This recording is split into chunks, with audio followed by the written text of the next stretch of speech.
Okay, so ladies and gentlefolks, I have a surprise for you. We have a new beast. I passed my E2. No minors on my mod 1, 3 minors on the mod 2, 2 of which were just breaking in the wrong place. If I'm a bit muffled, that's because I've got a very slight cold, and you're going to hear a lot of sniffing, and I've got a balaclava on as well. Anyway, let's show you the new machine. Bang! Here he is. Meet Gordon. Why Gordon? Because why the fuck not? Yeah. K5 SV650S. Let's quickly run you through the mods. We got a very slight double bubble screen.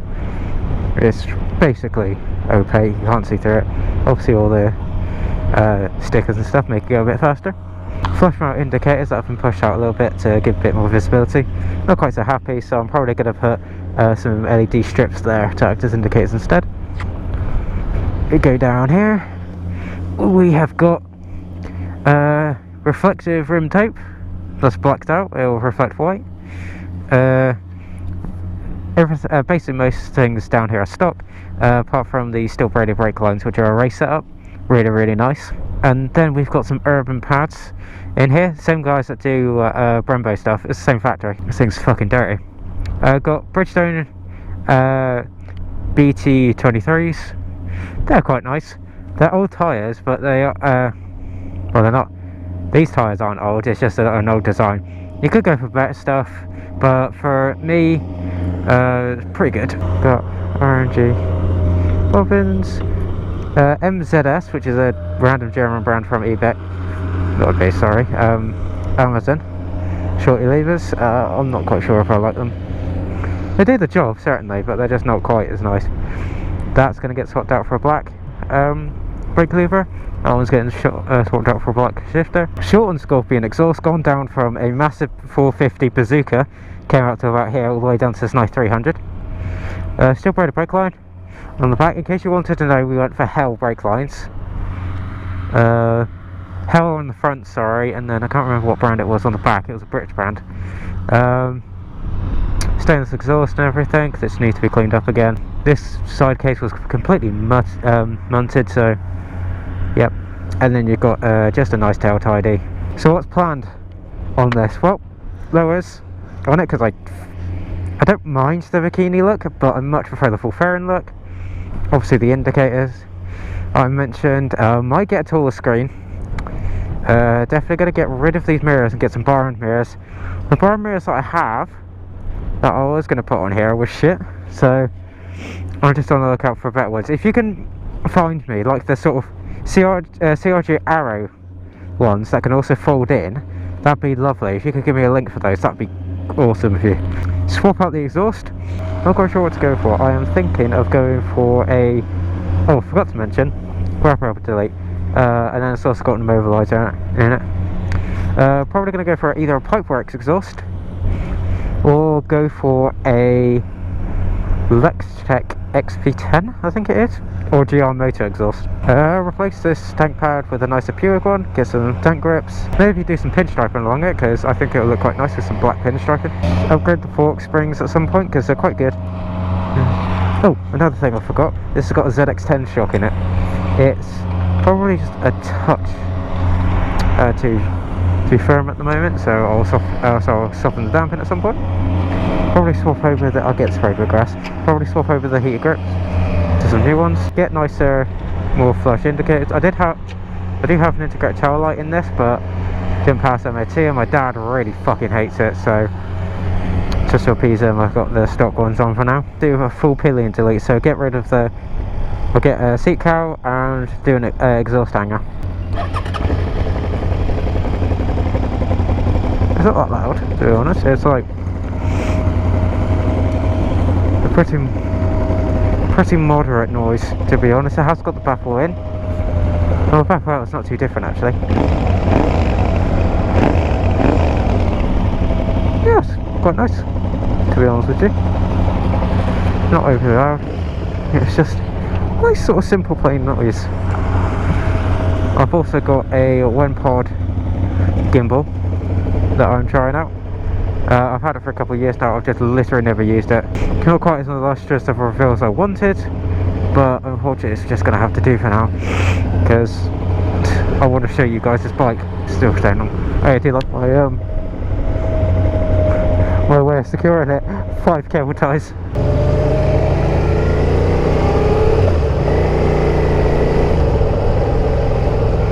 But yeah, this is a very, very nice bike. I might consider doing a bar conversion at some point, just because this is a really nice bike. The comfort's really, really good, but its cornering capability is not the best. What's the way with the bike? You're the one that gets shafted most of the time. But yeah, I'm really, really liking this bike. I've been doing it up since October, and I've been riding it for about a month now, or at least 3.5 weeks or so.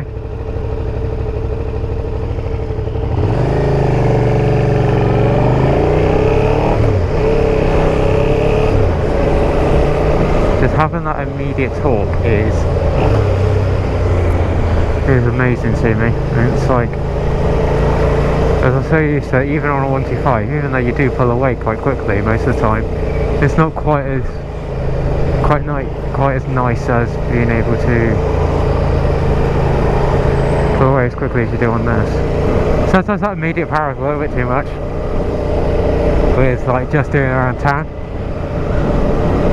Because like you think, oh, I've gone up to about 6k in second, I should shift out because I'll be doing about 30 soon. No, I'm doing about fucking 50. I will say, being on this bike has massively improved my confidence as of late. I feel like a much more competent and confident rider. I might pull a UE at some point.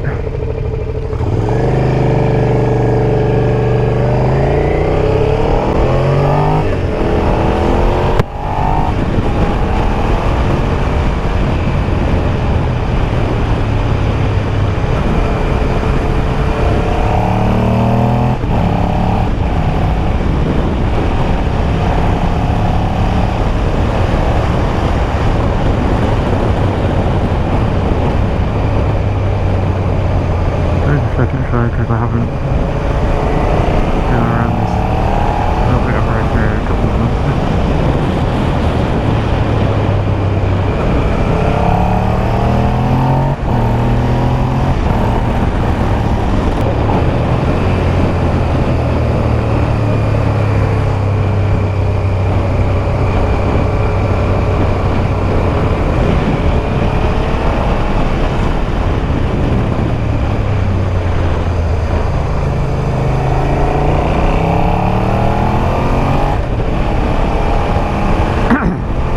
I do certainly enjoy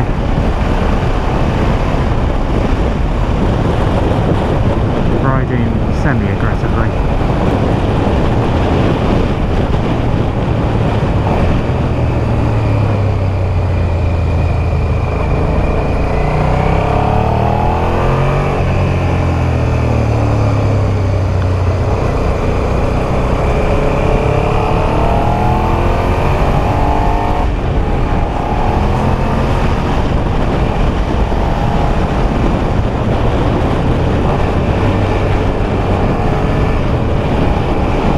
This annoys me, people doing 40 everywhere. Hey, that's 2 of them gone.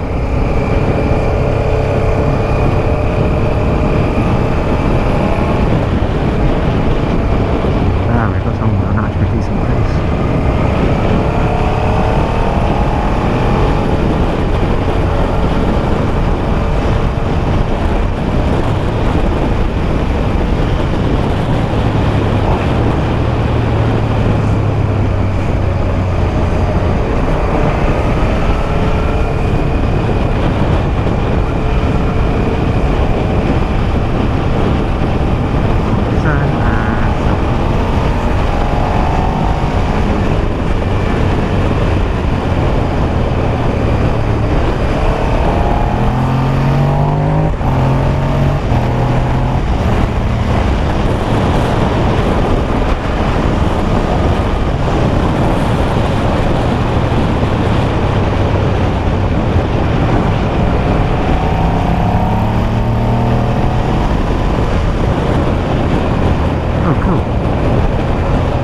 Cheers, mate. Cheers, that is a tiny truck.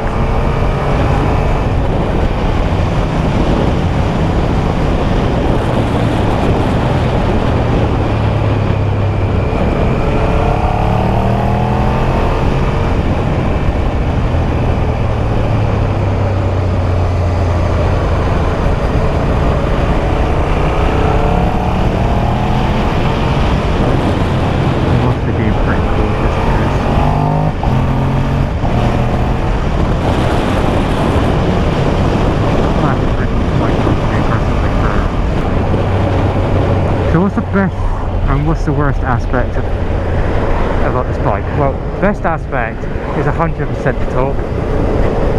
If you're buying an SV for anything except how torquey it is, you probably bought the wrong bike. I mean, sure, yeah, it can and does look a bit cool. However, that's not its mainstay. The mainstay of it is that it's fucking torquey.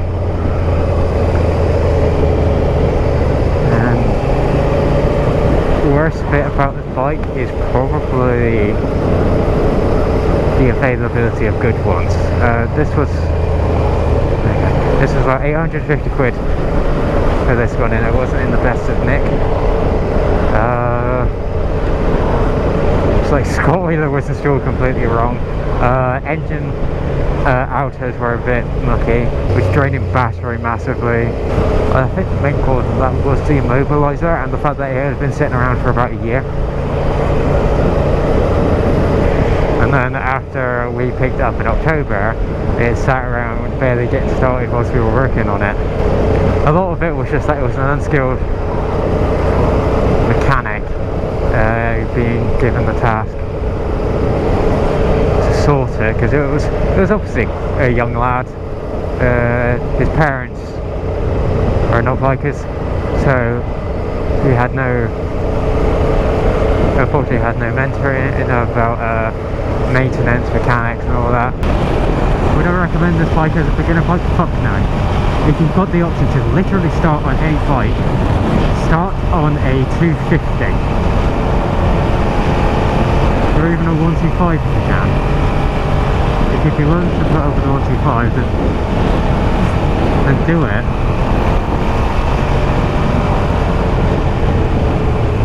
Because even as someone who's had 3 years experience, this bike can be a bit too much for me because I'm still getting used to it. I'm more in love with this bike. And yes, it is called Golden.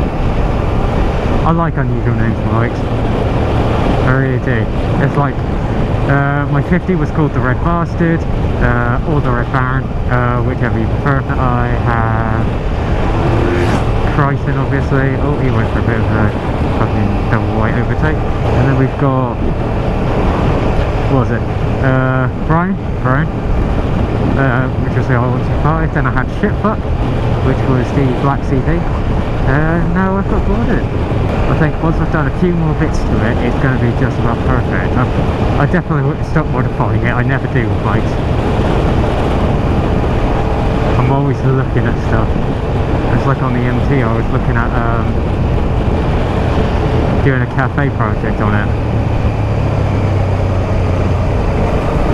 And if I could have bought the bike back from insurance, which I probably should have, because the R125 was more trouble than it was worth, then yeah, I probably would have done a cafe racer project on it, and I think it would have turned out really nice. Tell me what you think down below, and I'd really appreciate your love. Yeah, they're still there. I'd really appreciate your love. I really appreciate your love and support all around. Like, you guys are the best. You're the best fans I could ask for. Especially with how many there are of you. 214 I think it was. I don't even know why I started this channel, to be honest with you. I regretted it a couple of times, but I've got you guys, your comments and feedback to read.